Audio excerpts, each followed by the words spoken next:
Энэхүү зураг хичээлийг ерөнхий боловсролын сургуулийн сурагчдын хүний эрхийн тухай ойлголт мэдлэгийг дээшлүүлэх зорилгоор бүтээв. Хүний эрхийн тухай ойлголт. Хүний эрхийн хамгийн дээд зорилго бол бүх хүний эрхэм зэргийг хүндэтгэх явдал юм. Хүний эрх, хүн төрөлхтний нийтлэг хэл. Хүний эрх, бүх нийтийн үүрэг хариуцлага. Хүний эрхийн тухай ярилцъя. 1-р хэсэг. Нийгэм соёлын амьдралд оролцох эрх. Нийгэм соёлын амьдралд оролцох эрхийн талаар Төв аймгийн Хүмүүн цогцлог байн сурагчтай халуун яриа өрнүүлж тэдний энэ эрхийн талаар ямархуу үзэл бодолтой явдгийг сонирхлоо. Мөн үүнтэй холбогдуулан гарч буй зөрчил асуудлыг өөрсдийн хэмжээнд хэрхэн шийдвэрлэх, түүнээс гарах арга зам гарч байгаа эсхийг нь мөн ярилцлаа.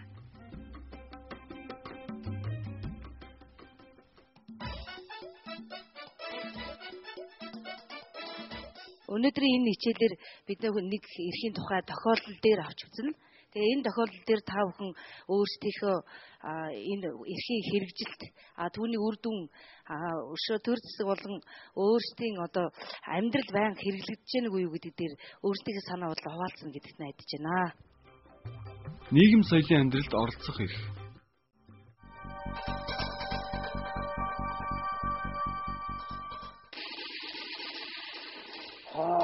Энийг хардаа. Яан гоё би. Энийг шууд татаад тоглох юм уу? Болно штэ. Танай аймгийн төв дээр чинь интернет кафе байгаа үстэй. Байх ч байгаа л да. Тэгээ байгаа бол хоёулын хаягаар нь ороод тоглож чадаа. Хаягийн тийм жохол юм уу? Хаягаар нь л орж иж хоёулаа тоглоно штэ. Түл хоёулаа ч тоглоё л да. Тэгээ хаягийн бичээд очихгүй хуцаа олчихъя. Өөч хаягийн зүгтгүй мэдээлэлтэй.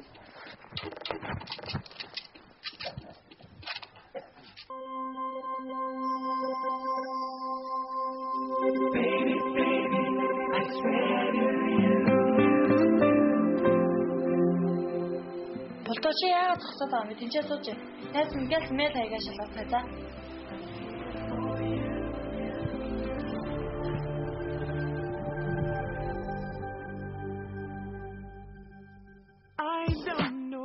Болтооч түрүүч хаягийг өгөөч. Одоо хаягаар яах гэсэн бид хоёр орж суучаад байгаа юм шүү.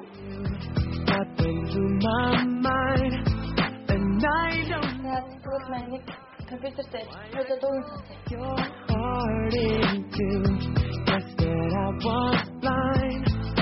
Baby, how I wish you could forgive me just one more time, baby.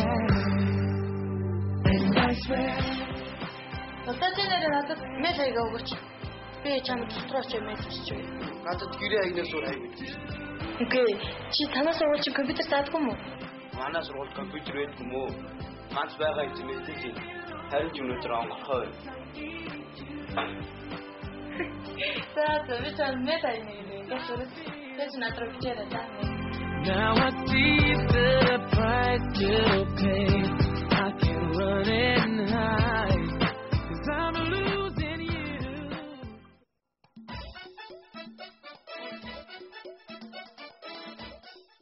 Хотын хүүхдэд одоо соёл мэдээлэл илүү хурдан тарж байхад хөдөөний хүүхдэд бол арай тийм дутмаг. Одоо жишээ нь манай Төв аймагт ихэд бол одоо саяны интернет бол ганцхан байдаг. Тэгээд ер нь хүүхдүүд бараг ордоггүй. Ер нь тэгээд төлбөр нь ч өндөр байдаг. Тийм учраас ер нь хөдөөний хүүхдүүд бол мэдээлэл тийм соёлоос ер нь хосрогдож байдаг. Шинжлэх ухаан, технологийн үр шимийг хүртэх хэрэгтэй. Хотод байгаа хүмүүс хөгжих эрхээ эдэлж чадаад интернет суугаад бүх юм мэдээлэл авч чадчихэд харин хөдөө орон нутагт байгаа хүмүүс интернет суугаад мэдээлэл авах гэхээр тэр нас учир дутагдaltaй. Сургууль дээр мэдээллийн кабинет гэж байдаг. Гэхдээ интернет гэдэг бол холболт байхгүй. Зүгээр одоо компьютер дээр одоо хэрэглээний програмуудыг сурах тийм маягаар л одоо бид нар компьютерийг бол ашиглаж байгаа. Гэхдээ чөлөө цагаараа бид нар үзэж чаддгүй.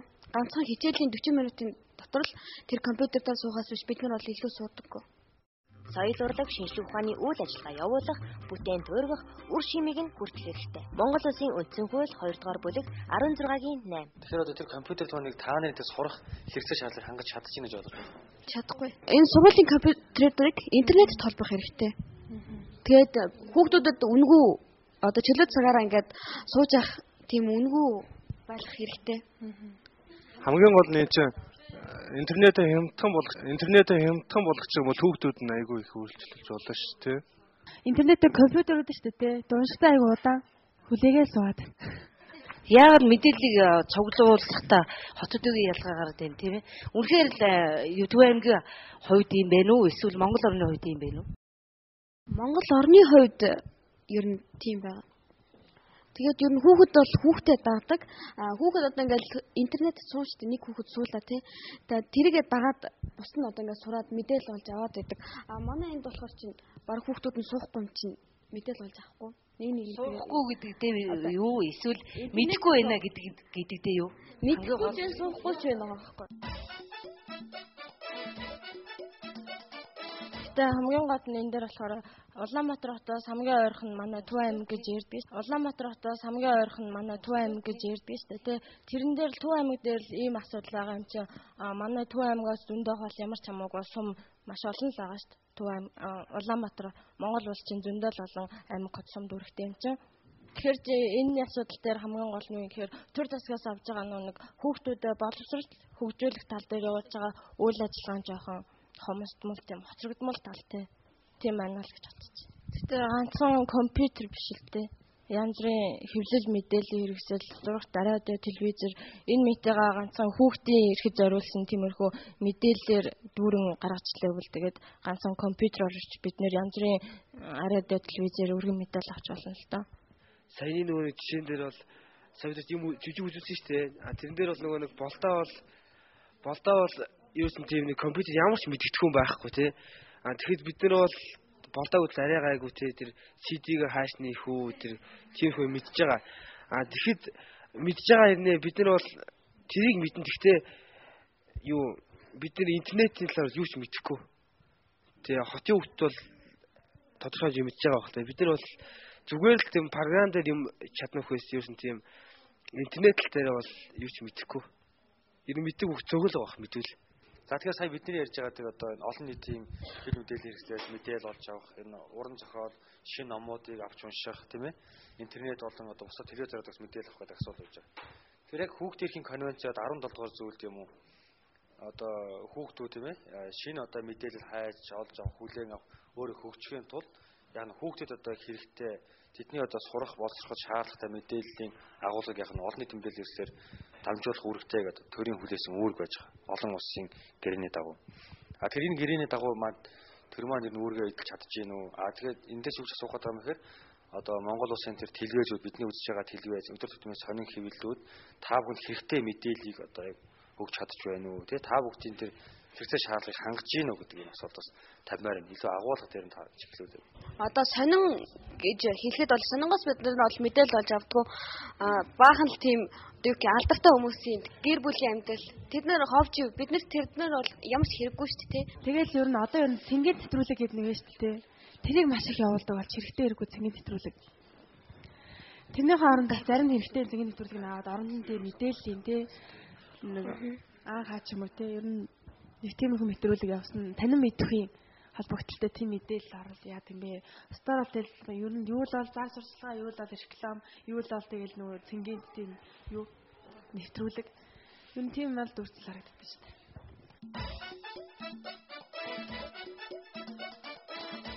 Өөрөө л тэр мэдээллийг өөрөө олж авахыг хүсэхгүй бас өөр дээр нь бас тэгж мэдээлэл ирнэ гэж бас байхгүй л дээ. Тэгээ өөрөө бас хайж бас тийж эргэлхийлж явах хэрэгтэй. Бидний хөдөө төрж өссөнгээ бидний буруу гэж явах уу? Эсвэл энийг бид нар яаж өөрчлөх ёстой вэ? Энийг бол яг хөгжүүлж олно л доо. Гэтэл хамгийн гол нь хөрөнгө тэрийг байгуулчих тийм хөрөнгө мөнгө одоо байхгүй учраас одоо тэгж гэрэл захилгаангүй байгаад байгаа юм уу даа л гэж ойлгож байна. Одоо тэрийг одоо ингээд сайхан нөхцөлийг бүрдүүлээд өгөх юм бол одоо хүүхэд өөрийнхөө хүссэн мэдээллийг авна. Хамгийн гол нь нөхцөл боломж бүрдэхгүй тэгээд тэр хөрөнгө хүч нь хүрэхгүй байна л гэж ингэж ойлгож байна одоо ерөөсөө. Тэгээд одоо аймагт нэгэн компьютерын тийм кафе байгаа, интернет кафе байгаа. Тэр кафе нь бол уцаар холбогдсон байдаг гэсэн. Тэгэхээр хэрвээ бид нар багш нартай хүсэл тавиад эсвэл сургуулийнхаа захиргаанд хүсэл тавиад сургуулаа ямар нэгэн хэмжээгээр холбуулж болох байх та.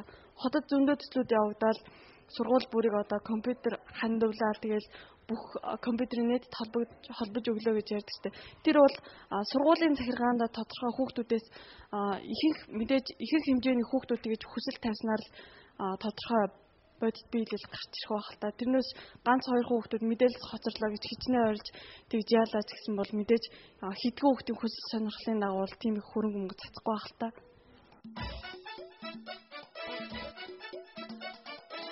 За өндөр одоо бид нар сурагчид бид өөрсдөө нэгдээд тодорхой шаардлага тавиад албан тушаалд ханд шийдвэр өгч болно тийм үү? Өөрөөр та бүхний дунд ямар нэгэн тийм соёл урлагийн арга хэмжээ болдгоо тийм ээ? Та нараас өөрсдөө урлаг соёлын бүтээл төөрвээд тэрнийг олон нийтэд бас түгээн дэлгэрүүлж сутарчлах гэдэг юм тийм ажлуудыг бас тийм эрхээ эдэлж чаддгүй гэдэг асуулт тавиад байгаа юм аа. Уралдаан зохион байгуулахад тэр яг үнэн шударгаан зохион байгуулдаггүй ямарваа нэгэн нийгмийн сул дээр одоо тэр ариул хэл ахвал хичээсэн тэрний тим хэмжээний тийм өнгө аясыг харж яадаг хичнээн олон медальтай өгд дуулсан хажууд нь тэрнээс илүү өөр тийм нуугдмал авьяаст өгд хажууд нь дуулж байгаа тэр хоёрыг яг тэр медалийн тоогоор ч юм уу те яг тийм гадна талаас нь харж дүгндэг юм да. Тиймэрхүү. Тэгэхээр тиймээс бид нэр тийм яг тэр авьяас хүч чадлынхаа үр шимийг сайн хүртэж, зарим нь хүртдэг, зарим нь сайн хүртэж чаддаггүй. Ерөөсө тэр тэмцээнд төрүүлээ тэгэл болоо. Тэр хүүхд нэгдүгээр хайранд орсон гэсэн нэртэй л үлдэнэ. Бусдаар бол тэр хүүхд нэгдүгээр хайранд орсон шүү. Одоо энэ хүүхд тийм авьяастай. Энэ хүүхдийг одоо хөгжүүлэх гэсэн тийм урамшуул, тийм юу лээ. Ивэн итгэгч юм уу тийм байхгүй. Хөгжүүлэх тийм байхгүй. Дэмжлэг байхгүй гэсэн үг. Тэрний талаар бол аймагт бол тийм студ хоолоо молоо бичүүлдэг студ тэр панограм хийлэгдэх тийм юм бол байхгүй. Одоо хүн одоо юу өөрөө одоо би одоо дуулж олно да тий хамтлагтай болж олно ингээд од болж олно тий зурагтаа гарах гээд тэгтэл чинь тийм боломж бол ерөөсөө байхгүй. За тэр үгтэй бид нар бас тодорхой хэмжээний хичээлийн хүрээнд бол хүний эрхийн тухай ярьлаа тийм ээ. Тэр дундаа нийгэм соёлын эрх. За дээр нь хэлсэн одоо энэ хүний эрх гэдэг өөрөө маш хөргөн ойлголт, маш олон одоо хүрээнд яригддаг. Бас бидний энд ярилцж байгаа, хичээлдээ явж байгаа, эцэгтэй харилцаж байгаа бүгд л хүний эрхийн асуудлуудтай ямар ч одоо холбогдож байгаа. Тэгэхээр нэг эрхийн асуудал нь өөрөө бус төрхүүдийг бас заавал харилцан хамааралтай бие биенээсээ уялдан гарсан байдаг юм шиг гэдгийг бид нарт ойлгох хэрэгтэй тийм ээ. Тэгэхээр сая бидний өмнө бол тодорхой бэрхшээлүүд байдаг тийм ээ. Энэ бэрхшээлүүдийг бид нар шийдвэрлэх нь өөрсдөө бас эвлэлтэн нэгдээ тийм үү. Үжил бодлоо тодорхой арга хэлбэрээр илэрхийлээ. Төрийн байгууллага албан тушаалтан ер нь хувь хүнд хандаад шийдвэрлүүлэх. Тэгээд түүнийхээ үр шимийг бас яах нь хүртэх эрхтэй байдаг гэдгийг бас танаа ойлгох хэрэгтэй тийм ээ. Тэгээд хамгийн гол нь сая биднээс ярьж байгаагийн адилаар ерөөсөө одоо 21-р зуун бол иргэний нийгэм төшөлсөн тийм нийгэм байх юм аа. Хууль ёсыг дээдсэн хүний эрхийг чөлөө хүндэтгсэн нийгэм байна. За тэгээд та бүхэнийг бол би өөрсдийнхээ эрхийг мэдээд бусдын эрхийг хүндэтгдэг тийм хүний эрхийг дээдсэн тийм соёлыг бас бүрдүүлж чаднаа гэж одоо итгэж найдаж байна гэж бас хэлье.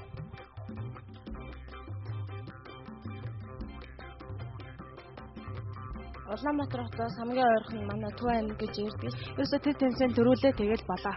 Тэр хүүхд нэгдүгээр хайранд орсон гэсэн нэртэй л үлдэнэ. Тэрийг байгуулчих тийм хөрөнгө мөнгө одоо байхгүй учраас одоо тэгж гэрэл захиргаангүй байгаад байгаа юм даа гэж ойлгож. Болдоо бол юусэн тийм нэг компьютер ямар ч мэдгэдэггүй байхгүй тий.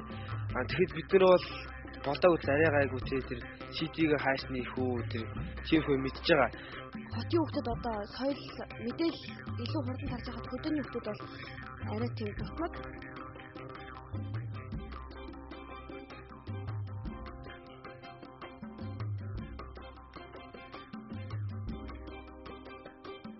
Хүний үндсэн эрх, хувь хүний нэр төр, үнцэн болон эрэгтэй эмэгтэйчүүдийн эрх тэгш, түүнчлэн том жижиг улс үндэстнүүдийн эрх адил тэгш гэдэгт итгэх итгэлийг дахин нотлох. Нэгдсэн үндэсний байгууллагын дүрмээс